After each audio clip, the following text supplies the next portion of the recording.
کہانی سچی خوشی۔ احمد، او احمد، آج تم پھر اس شنکر کے ساتھ تھے نا؟ کھڑکی سے رضیہ نے دیکھ لیا تھا۔ احمد شنکر کے گلے میں باہیں ڈالے بڑے آرام سے چلا آ رہا تھا۔ رضیہ کو اپنے بیٹے احمد پر بہت غصہ آیا۔ ابھی 2 روز پہلے ہی پڑوس میں رہنے والے ملہوترا پریوار سے ان لوگوں کا بہت جھگڑا ہوا تھا۔ رضیہ نے اپنے بیٹے احمد کو سختی سے منع بھی کیا تھا کہ وہ شنکر کی دوستی چھوڑ دے، لیکن آج جب اس نے دیکھا کہ دونوں ایک دوسرے کی باہوں میں باہیں ڈالے چلے آ رہے تھے تو اس کے غصے کی انتہا نہ رہی۔ وہ چیخ پڑی، کیوں؟ کل کا جھگڑا بھول گئے ہو؟ کیا کیا نہ کہا ان لوگوں نے ہمیں، لیکن تمہیں تو کوئی فرق ہی نہیں پڑتا نا، تم تو برابر دوستی نبھائے جاؤ۔ اور ٹوپی لینے گئے تھے نا، کہاں ہے ٹوپی؟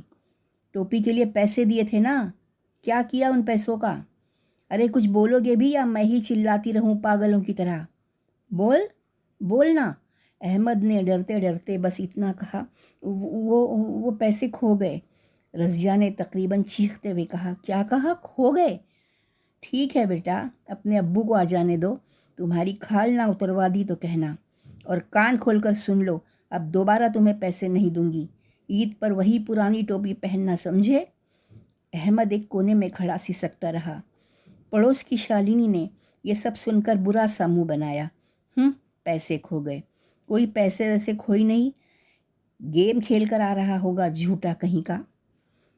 اور شنکر، میں تمہیں ایک بار پھر وارننگ دے رہی ہوں، مجھے اس لڑکے کے ساتھ تمہاری دوستی ذرا بھی پسند نہیں، 1 نمبر کا جھوٹا ہے، بہت برا ہے وہ۔ احمد برا نہیں ہے ماں، شنکر بمشکل اتنا کہہ پایا۔ شالنی کہاں خاموش رہنے والی تھی۔ ارے تجھے کیا پتا، 1 نمبر کا موالی ہے، موالی، سمجھا؟ اس کی حمایت مت کر۔ شنکر اپنی ماں سے لپٹ گیا اور بولا، ماں، اگر احمد برا ہے تو پھر میں بھی بہت برا ہوں۔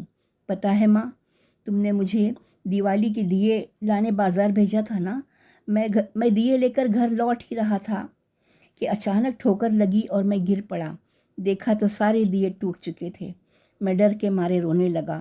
تبھی احمد نے اپنی ٹوپی کے پیسے مجھے دے دیے اور کہا، تہوار کے دن تمہارے آنگن میں اندھیرا اچھا نہیں لگے گا۔ ماں، اس نے میرے لیے کتنی ڈانٹ کھائی، پھر بھی وہ خاموش رہا۔ اب تو اس کے ابو بھی اسے ماریں گے۔ بتاؤ ماں، احمد برا کیسے ہو سکتا ہے؟ شنکر کے منہ سے یہ باتیں سن کر شالنی بہت شرمندہ ہوئی۔ اس کی آنکھیں بھر آئیں۔ میں بھی کمظرف اسے کیا کچھ کہتی رہی۔ پھر اپنے شنکر کو پیار کرتے ہوئے بولی، ہاں بیٹا، تم ٹھیک کہتے ہو، احمد برا نہیں ہو سکتا۔ چلو اٹھو، منہ ہاتھ دھو کر تیار ہو جاؤ، ہم احمد کے گھر جائیں گے۔ شام کو احمد کے گھر جاتے ہوئے شالنی نے ایک پیکٹ شنکر کے ہاتھوں میں تھما دیا اور کہا، یہ تمہارے دوست کے لیے ہے، تم اسے اپنے ہاتھوں سے دینا۔ سچ ماں؟ شنکر خوشی سے اچھل پڑا۔ شالنی کو اپنے دروازے پر دیکھ رضیہ خاموش کھڑی رہی۔ اندر آنے کو نہیں کہو گی رضیہ؟ اب تک ناراض ہو؟ رضیہ نے خاموشی توڑی۔ تم سے نہیں، اپنی قسمت سے ناراض ہوں۔